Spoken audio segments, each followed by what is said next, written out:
Hace algunos años en México, me acuerdo que me parece que era en los años noventas, pasó una serie en la televisión que se llamaba Mujeres Asesinas. Y esa serie estaba basada en casos reales de mujeres que habían matado a sus esposos.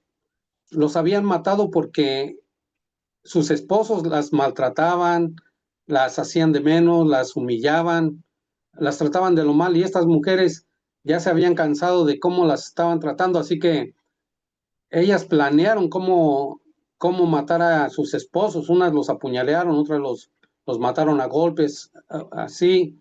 Pero me llamó la atención un caso que yo vi que esta señora planeó bien el cómo deshacerse de su esposo.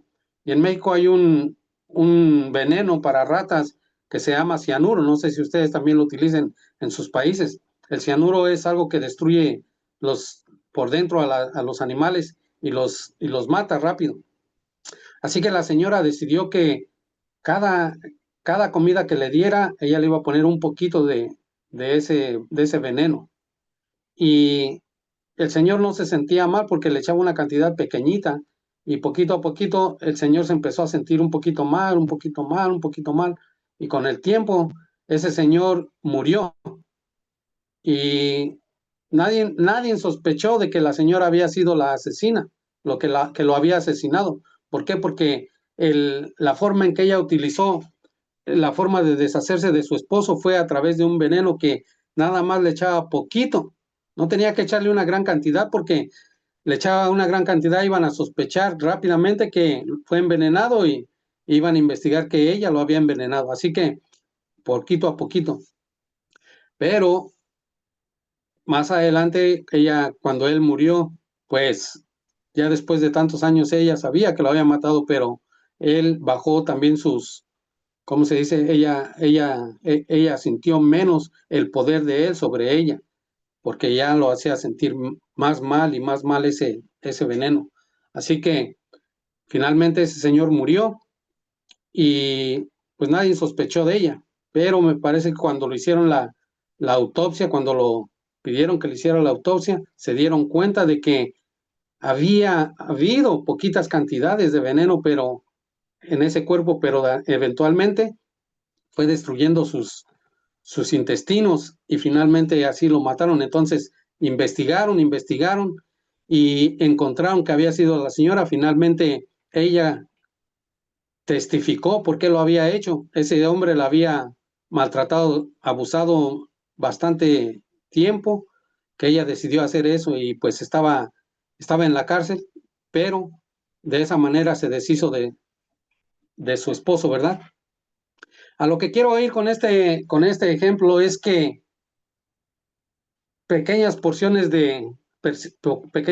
porciones de veneno no hacen tanto daño en el momento, pero como lo va uno dando todo el tiempo, cada rato, cada rato, cada rato, eventualmente va a ser un estrago total y va a destruir a la persona, ¿verdad? Recordamos en la historia de la iglesia, en la historia del cristianismo, que al principio cuando el Señor Jesucristo predicó su evangelio, todas las personas estuvieron predicando el evangelio, lo primero que hubo fue querer destruir al cristianismo. ¿Qué hicieron? Trataron de perseguir a cada uno de los cristianos y a matarlos y a deshacerse de ellos. Y poco a poco fueron matando y matando y matando, pero se daban cuenta de que eso no funcionaba, porque cada vez que mataban a un cristiano, su sangre regaba ese campo del cristianismo y más cristianos salían y más cristianos salían. Entonces, ellos decían, ¿qué es lo que vamos a hacer? Porque no podemos destruir al cristianismo. Cada vez que matamos a uno salen 10. Si matamos 10 salen 20 y así se va multiplicando. Entonces, ¿qué hicieron? En lugar de perseguirlos y matarlos, utilizaron otra técnica. Satanás utilizó otra técnica. Así que, ¿cuál fue esa técnica? Inmiscuirse en el cristianismo. Y ese veneno tan mortal que era mejor inmiscuirse de una manera sutil, tratar de que ya dijeran, si no puedes con el enemigo, únetele. Pero de esa manera no sabían, no se daba cuenta el cristianismo que ese era un veneno mortífero que los iba a llevar poco a poco a la destrucción, aparentemente, porque el veneno que iba entrando era confusión. ¿Y cómo lo fueron haciendo? Metiendo unas creencias con el cristianismo, con las creencias cristianas, con las creencias de la Biblia. Y hasta ahora esas creencias se han involucrado, se han inmiscuido en la iglesia, en el cristianismo, y vemos el resultado de lo que ha ido ocurriendo poco a poco. Cuando Martín Lutero, siendo parte de ese sistema que había nacido de parte de esa mezcla de creencias, cuando él encontró la palabra de Dios, él se dio cuenta de que todo lo que se estaba haciendo en ese sistema estaba equivocado. Y entonces él empezó a ponerse en contra de un sistema tan grande, tan poderoso, que él empezó a ver que todo lo que decían y lo que decía la palabra de Dios, todo era un engaño, todo había sido un engaño. Y de esa manera habían tratado de destruir al cristianismo original. Así que Martín Lutero empezó a ponerse contra este sistema. Y por más que le decían que se retractara, él les decía que no, que las cosas que pasaban en los congresos, las cosas que pasaban y todas las decisiones que pasaban en esas reuniones, él no estaba de acuerdo, porque no encontraba en dónde estaba escrito en la palabra de Dios. Y él les decía, si ustedes me demuestran que esto está escrito en la palabra de Dios y que eso es la verdad, entonces yo con gusto voy a seguirlos. Pero nadie era capaz de demostrarle con la palabra de Dios lo que era la verdad y lo que estaban enseñando como verdad. Era una mentira. De esa manera, Satanás ha utilizado este método. ¿Cuál método? El método del veneno de la mentira para destruir a la verdad, para tratar de destruir a la verdad. ¿Y cómo lo ha hecho? A través de la infiltración, a través de la infiltración. Ahora nos damos cuenta que a través de la infiltración tú tienes, como dice la palabra de Dios, hay lobos rapaces vestidos ¿de qué? De ovejas. Entrando en todas las creencias, en todas las iglesias, en todas las cosas, y a través de esa infiltración es más fácil destruir a las creencias que se llevan en ese lugar. La infiltración, primero ese es el primer paso, la infiltración. Y después la confusión. Una vez que ya entraron en ese lugar o en esa iglesia o en ese lugar, ellos quieren tratar de confundir de las cosas que ya se creen ahí. Entonces empiezan a decirle como Satanás le dijo a Eva, así que te han dicho así que Dios te dijo que si comieres de este árbol, no morirás. No, le dijo, o sea, trató de confundirla. ¿Y cuál fue el resultado de esa confusión? Que Eva empezó a dudar y cayó en la trampa y de ahí empezó a la muerte. Dudó a lo que Dios dijo. Después, el siguiente paso es la destrucción. Una vez que ya te infiltraste, una vez que ya lograste confundir las creencias que hay, entonces el próximo paso es la destrucción. Y de esa manera Satanás ha ido ganando mucho terreno en todos los aspectos de la vida, a través del engaño, a través de la mentira. Hermanos, hoy nos damos cuenta que nosotros vemos que sacan, especialmente vemos en YouTube, en Facebook, en los videos que pasan aquí, vemos cuánta decepción, cuánta engaño hay en todas las cosas.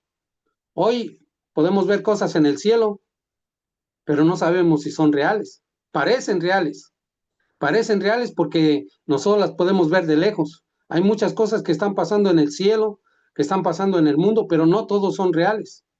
Hay muchas cosas que están pasando en el país y que se nos dicen que están pasando, pero no todo es real.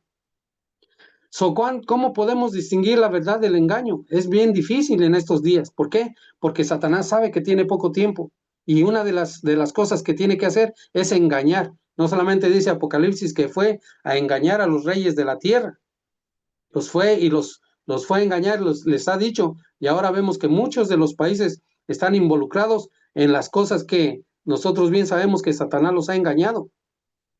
Y entonces todos están en el mismo plan contra Dios contra el cristianismo y contra la palabra de Dios, lo que la palabra de Dios dice.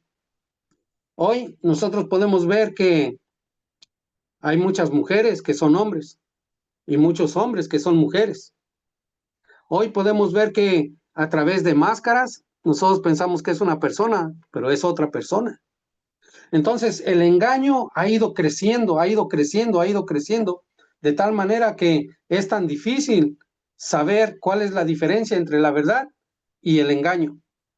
Como dijimos, primero la infiltración, después la confusión. Y cuando voy en este punto, yo sé que aquí la mayoría de todos somos adventistas que ya tenemos tiempo en la iglesia. Y vengo a este punto porque nosotros como iglesia también hemos estado últimamente yendo de una transformación a otra. Y ustedes se han preguntado, ¿por qué ahora hablamos de esto? ¿Por qué ahora tenemos que pelear sobre esto? ¿Por qué ahora nosotros como iglesia, de lo que creíamos antes, más de las hermanas y hermanos que estamos aquí, nos damos cuenta que han tratado de haber muchos cambios? Y decimos ahora, ¿por qué están pasando estos cambios? Infiltración. La primera fase, infiltración. ¿Y sabe cómo a través de cosas que son aparentemente no son malas, que aparentemente son buenas, que aparentemente son alegres, que aparentemente son cosas que nos hacen bien, se empiezan a meter en la iglesia sutilmente? Porque hablamos acerca de la música antes no teníamos ningún problema, lo único que utilizábamos antes era el himnario. Después empezó a meter una música por aquí y otra música por acá, y entonces empezaron a ver ideas en la iglesia que dijimos, ahora eso ya no es importante, está bien, déjalo, no hay problema, eso no es causa de salvación, eso no es motivo de que estemos peleando, déjalo ya, se pasa. Después empezamos a hablar acerca de la ropa, cuando inclusive tenemos en las 27 y 28 creencias, algo acerca de lo que es cómo vestirse. Empezamos a hablar sobre eso, era un tema que no teníamos problema, ahora hay un problema más grande, porque no es una cosa de salvación. Después acerca de la comida, empezamos a hablar, no, pero no importa la comida, no seamos extremistas, no seamos esto, no seamos lo otro, y cada vez una cosa se va metiendo con la otra. Hoy estamos teniendo otro problema que es acerca de la ordenación de la mujer. Ya nosotros no sabemos qué es lo correcto, qué es lo incorrecto. ¿Por qué no? ¿Por qué tenemos estas dudas? ¿Por qué dudamos sobre estas cosas? Dudamos ahora de lo que deberíamos de estar como iglesia bien sentados en lo que creemos. ¿Cuál es la diferencia? El estudio de la palabra de Dios. El estudio de la palabra de Dios nos va a guiar a lo que es la verdad y lo que es la mentira. Entonces aquí como dice, cada vez que nosotros tenemos congresos, cada vez que nosotros tenemos reuniones, la mayoría está de acuerdo en las cosas, la minoría no está de acuerdo en las cosas. Y cuando uno no está de acuerdo de las cosas como hermanos, cuando estamos en contra de lo que ahora la mayoría acepta como verdad, entonces somos personas que estamos en contra de la iglesia. Pero nosotros estamos en contra, o muchos están en contra de las cosas que se están decidiendo ahora, pero porque tenemos que saber lo que dice la palabra de Dios. Porque nuestros votos, cada uno de nuestros votos cuenta en lo que está pasando en nuestra iglesia. ¿Por qué decir no a la ordenación de la mujer, digamos? Un ejemplo. Entonces va a decir, hermano, usted ya es un machista, usted ya está empezando por esto, pero ¿por qué no estudiamos la palabra de Dios? ¿Por qué? Esto es un ejemplo nada más, porque ahora estamos estudiando acerca de la palabra de Dios y nos damos cuenta que cada vez y cada vez más la iglesia adventista se va diminizando cada día más. ¿Pero por qué? ¿Es esto porque está pasando solamente así o es un plan satánico, un plan del enemigo para destruir a nuestra iglesia? Nosotros debemos de pensar correctamente, debemos de escudriñar las escrituras, pero no solamente las escrituras, también tenemos que estudiar lo que dice la hermana Elena de White. El capítulo 38 del conflicto de los siglos nos habla acerca de nuestra única salvaguardia. Y yo les invito a que lo estudien. Yo les invito a que lean ahí lo que dice la hermana White. De hecho, nosotros como adventistas deberíamos de estudiar ahorita el conflicto de los siglos, eventos de los últimos días, esos libros que han sido escritos para nosotros y para que nos demos cuenta de los engaños de Satanás, casi del capítulo 35, 36 y en adelante, y el capítulo 38 habla acerca de nuestra única salvaguardia contra los engaños de Satanás. Deberíamos de estudiarlo. Pero esos capítulos que están en el conflicto de los siglos, nosotros deberíamos de estudiarlo constantemente, constantemente, porque ellos nos revelan las artimañas de Satanás. Y no es que nosotros no es que nosotros seamos, yo sé que hay muchos hermanos que hemos platicado sobre las cosas que están pasando, pero ya muchos decimos, no, pero es que la mayoría, cuando uno vota contra esto, la mayoría gana. ¿Y por qué está pasando esto? Es que la mayoría no está estudiando la palabra de Dios. Y aparte de que hay una infiltración en la cual han metido confusión, porque antes, vamos a decir, antes una persona que fumaba marihuana, para nosotros sabíamos que era una persona que estaba mal, que ya era una persona que no, que estaba cometiendo casi un delito o una persona mala. Pero ahora se metieron doctores, se metieron científicos, se metieron personas que saben sobre el tema y ahora dijeron, no, la marihuana es buena. Y ahora usted camina en todos lados, en cualquier parte, en muchos estados de aquí de América, y ahora la marihuana es legal, uno puede fumarla, uno la puede comprar, ya es normal. ¿Por qué? Cuando antes era algo malo. Y bien dice la Biblia que en los últimos días a lo bueno se le iba a llamar malo y a lo malo bueno. Entonces, lo que dice la palabra de Dios acerca de la igualdad de géneros y lo que dice acerca de los sexos iguales, eso lo dice la palabra de Dios. ¿Por qué ahora tenemos que dudar? Pero ahora se han metido muchas ideas de personas influyentes, de personas que son poderosas en los países, y entonces dijeron, no, es que esto es así, así, así, así, y hay libertades y hay esto. Y no digo que no haya libertades, sino que a veces se vuelven obligatorias, pero no es lo que dice la palabra de Dios. Entonces, tenemos que estar bien seguros de lo que nosotros creemos. Y recordemos, hermanos, que ya no es lo que la iglesia crea, es de lo que nosotros como personas, como individuos, nosotros creamos o lo que nosotros aceptemos como individuos, porque al final no dice que la iglesia adventista va a ser la que venga el Señor Jesucristo por la iglesia adventista, dice que por los que guardan los mandamientos de Dios y tienen la fe de Jesús. Así que nosotros debemos de investigar la palabra, lo que dice la palabra de Dios, investigar lo que dice el espíritu de profecía, y de acuerdo a eso, nosotros vamos a tomar nuestras propias decisiones en lo que viene de aquí en adelante. Fíjate lo que dice aquí, voy a leer un pequeño párrafo que está en el capítulo 38 del conflicto de los siglos. Dice, las multitudes se negarán a recibir las verdades bíblicas porque éstas contrarían los deseos de los corazones pecaminosos y mundanos.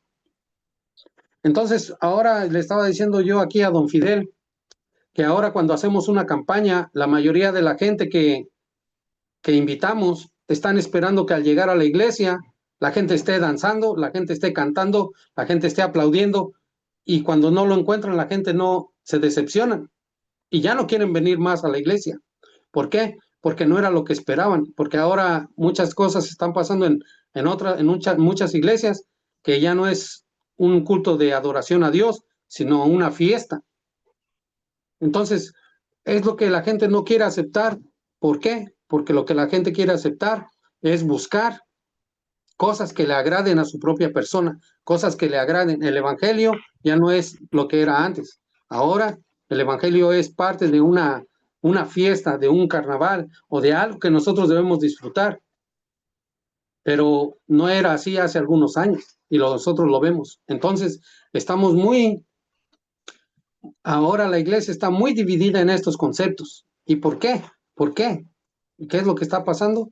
Es la falta del estudio de la palabra de Dios, la falta del estudio del espíritu de profecía y la falta de consagración.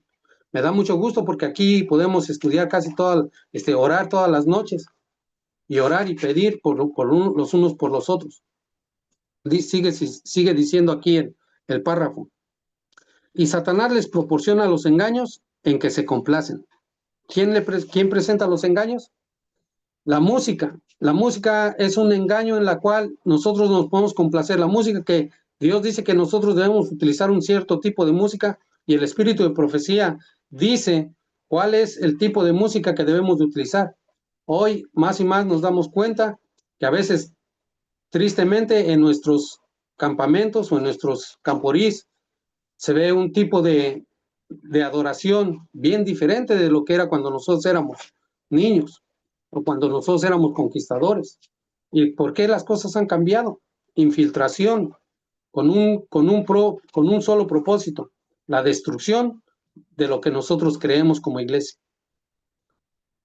Pero Dios dice, tendrá en la tierra un pueblo que sostendrá la Biblia y la Biblia sola, como piedra de toque de todas las doctrinas y base de todas las reformas.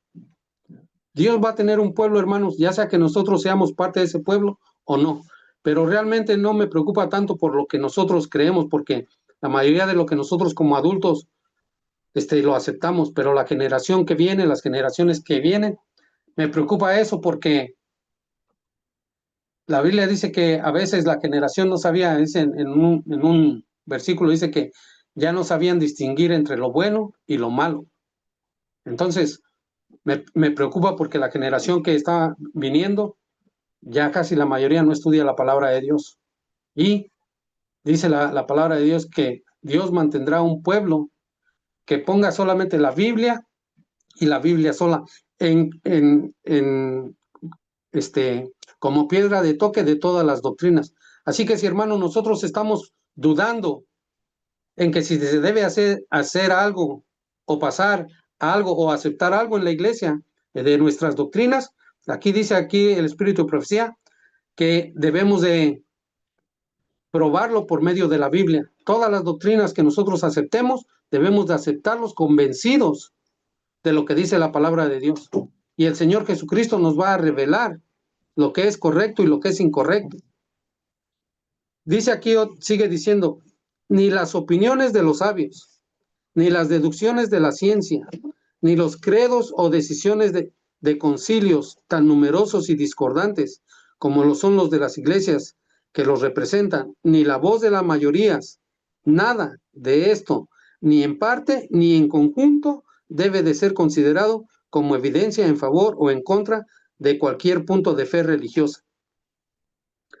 Por eso les decía hace rato que, ¿cómo es que si usted, mira, si tú vas a un doctor y el doctor te dice, sabes que tú tienes cáncer? Simple y sencillamente porque ese doctor tiene un título y porque él te dijo que tú tienes cáncer, tú le crees y puedes vivir con 20 años con cáncer sin tenerlo, pero porque te lo dijo un doctor. Si tú vas a un abogado y un abogado, él conoce las leyes y él te puede decir, tú sabes que tú eres culpable o tú eres inocente, porque tú no lo sabes. Es fácil que te engañen. Nunca me voy a olvidar de una vez que yo tuve un hermano, murió de un derrame cerebral.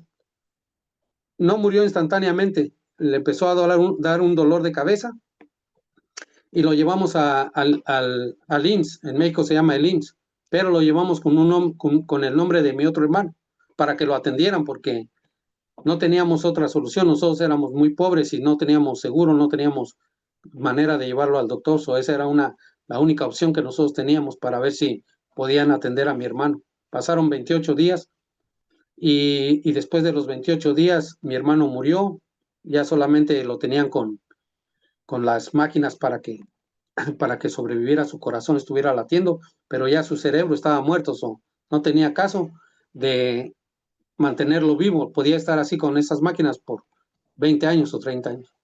Así que una amiga de él era abogada y alguien nos dijo, mira, su amiga de tu hermano que murió, ella es abogada y ella podría ayudarlos con el caso porque la institución nos puso una demanda porque por esos 28 días teníamos que pagar casi, en ese tiempo eran como 30,000 pesos, era mucho dinero.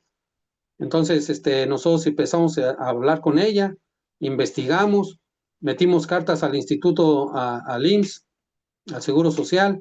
Yo llevé una carta al presidente y mandé una carta al presidente del Seguro Social y una carta al presidente. Y entonces, conforme a eso, me dijeron, tu caso está condonado. Ese término yo no lo conocía en ese momento. Así que yo le pregunté a la abogada, me dijo, no, ese sí, ya te perdonaron, ya solamente lo único que tienen que pagar es en 4 pagos, tienen que pagar los 28,000 pesos que le deben al instituto. Ya hablé yo con los abogados del Instituto del Seguro Social y eso es lo que tienen que pagar. Así que nosotros empezamos a comentar como hermanos y dijimos, ¿cómo es que tenemos que pagar si se supone que ya nos condonaron la deuda? ¿Qué quiere decir? Yo investigué otra vez y le pregunté a una amiga mía, su esposo trabajaba en el Seguro Social, y él me dijo, no, cuando ya te condonan la deuda, quiere decir que te la perdonan. Oh, entonces la señora que era nuestra representante, nuestra abogada, que nos iba a ayudar, había hablado con el otro abogado y entre los dos se habían puesto de acuerdo para engañarnos y para poder quitarnos ese dinero. Así que llegó el día del primer pago y estábamos como familia y le dijimos, pues sabes que no tenemos el dinero y no te lo vamos a dar. Así que ella se enojó mucho y le dijo, está bien, entonces esperen por la judicial que va a venir por ustedes. Y quién sabe qué, pues yo tenía hice seis cartas de la condonación de esa deuda y se las di a mis hermanos por si alguien venía por mí, porque yo era el representante. Así que lo que les quiero dar a entender es que cuando nosotros sabemos que muchas personas saben algo más y nosotros les dejamos a la decisión de ellos nos pueden engañar o nos han engañado especialmente ahora. Por eso es que Satanás al engañar a la gente, dice aquí, utiliza científicos, utiliza gente, doctores, ingenieros, banqueros, lo que sea, con tal de engañar a la gente. Y Satanás está tratando de usar lo mismo para engañar a nuestra iglesia. Hay muchas personas ahora que prefieren seguir ganando su dinero, prefieren no salirse, no perder su trabajo, con tal de mantener su trabajo, no decir la verdad o no ponerse de la parte de la verdad.